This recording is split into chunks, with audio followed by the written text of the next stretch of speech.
દાહોદ શહેરના ગોધરા રોડ ઉપર 2 દિવસ પહેલા ચાલતી જઈ રહેલી એક મહિલા પાસે આવીને એક ઈસમે સરનામું પૂછવાના બહાને વાતો કરી હતી. તેના ગયા બાદ એક અન્ય મહિલા આવી અને મહિલાને સરનામું પૂછી તેની સાથે વાતો શરૂ કરી હતી અને તેને વાતોમાં ફૂસલાવી તેનું વશીકરણ કરેલું છે તેમ કહી વાતોની માયાજાળમાં પરોવી અહીં ખરાબ માણસો ફરી રહ્યા છે, દાગીના થેલીમાં મૂકી દો એમ કહીને મહિલાએ પહેરેલા કાનની વાડીઓ, મંગળસૂત્ર સહિતના દાગીના અને મોબાઈલ એક થેલીમાં મુકાવી.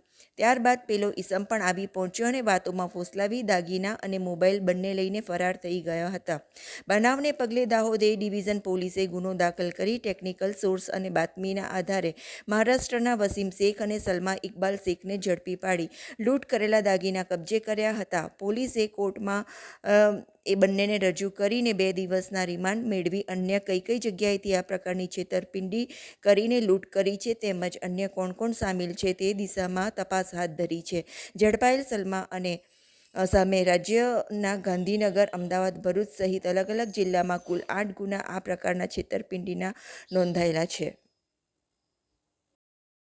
મેં કામ કરીને આવતી હતી, ઘરકામ કરીને, તો એ લોકોએ છે તો મને એક માણસ હતો તેમને મને એડ્રેસ પૂછ્યું કે આંખનું હોસ્પિટલ કઈ છે, તો મેં એમ કીધું કે છાપરી બાજુ છે, હજી થોડું દેલસર બાજુ તો જવાનું થોડું વાર લાગશે અહીંયાથી, તો મેં તમને રિક્ષામાં બેસાડી દઉં. તો એમને કીધું કે ના. પછી એટલામાં મારા પાસે કોઈ બૈરી બીજી નીકળી, તો એને એમ કીધું કે અહીંયાથી એડ્રેસ કેટલી દૂર છે, અહીંયા એડ્રેસ. તો એમણે કીધું કે અહીંયા થોડી વાર ઉભા રહો, મેં બતાવું છું. તો કે તાપમાં નહીં ઉભા રહો, છાયામાં આવીને ઉભા રહો. તો છાયામાં આવીને ઉભા.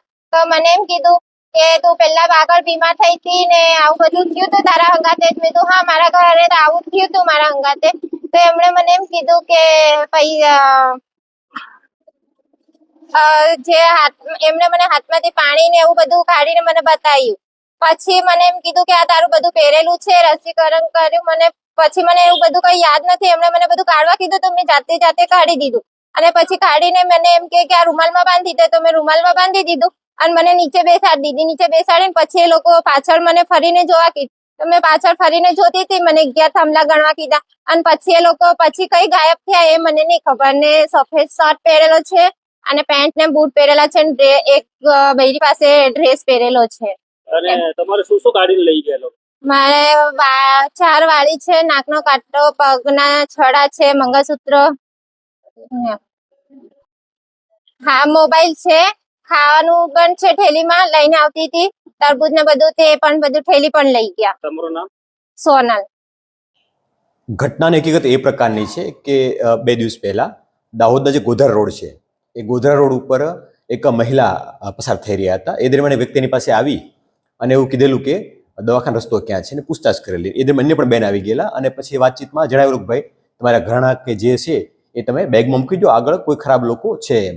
આ પ્રકારે વાતચીત કરી, ભરોસામાં લઈ અને પછી નજર ચૂકવી અને એમની પાસે જે કાનમાં પહેરવાની બુટીઓ હતી, મંગળસૂત્ર હતું, ચાંદીની વસ્તુ, તમામ વસ્તુઓ છે કઢાવી અને થેલીમાં મુકાવી હતી અને પછી એ નજર ચૂકવી અને ભરોસામાં લઈ અને વસ્તુ લઈને નાસી ગયા હતા. આ બાબતે દાહોદ એ ડિવિઝન પોલીસને જાણ મળતા દાહોદ પોલીસ સ્ટેશનના પીઆઈ એમ કામળી અને એમની ટીમ દ્વારા અલગ અલગ ટીમો બનાવી હતી. ટેકનિકલ સર્વેલન્સ અને બાતમીઓ એક્ટિવ કર્યા હતા અને સમગ્ર બાબતે ટેકનોલોજી ઉપયોગ કરી એનાલિસિસ કરતા આ બંને વ્યક્તિઓ છે જે લઈ જનાર, એક વ્યક્તિ ભાઈ અને એક લેડીઝ, એ બંનેને પકડી પાડવામાં સફળતા મળી છે. અને જે મુદ્દામાલ ગયો હતો એ લગભગ 100% મુદ્દામાલ રિકવર પણ થઈ ગયો છે. આ બંને લોકોને કોર્ટમાં પ્રોડક્શન કરતા તેઓના 2 દિવસના રિમાન્ડ પણ મળ્યા છે. બંને આરોપી છે એમના નામ જોવા જઈએ તો વાસીમ ગુલાબ શેખ અને સલમા વાઇફ ઓફ ઇકબાલ કમરુદ્દીન શેખ છે અને બંને છે મહારાષ્ટ્રના માલેગાંવના રહેવાસી છે. અને તેઓ બાઇક ઉપર આ રીતે આવી અને લોકોને ભરોસામાં વિશ્વાસમાં લઈ એમની પાસેથી ઘરણા પડાવી લેવાની ટેવ ધરાવે છે. આજે સલમા છે એમના ઉપર ભૂતકાળમાં 8 જેટલા ગુના આ પ્રકારના નોંધાઈ ચૂક્યા છે, ઓન રેકોર્ડ ઉપર છે, જેમાં ભરૂચ, ગાંધીનગર, અમદાવાદ, રાજકોટ, અમરેલી, ભાવનગર, પોરબંદર વિવિધ શહેરોમાં આ પ્રકારની મોડસ ઓપરેન્ડીથી અગાઉ કામ કરી ચૂક્યા છે અને ત્યાં ગુનાઓ પણ નોંધાઈ ચૂકેલા છે.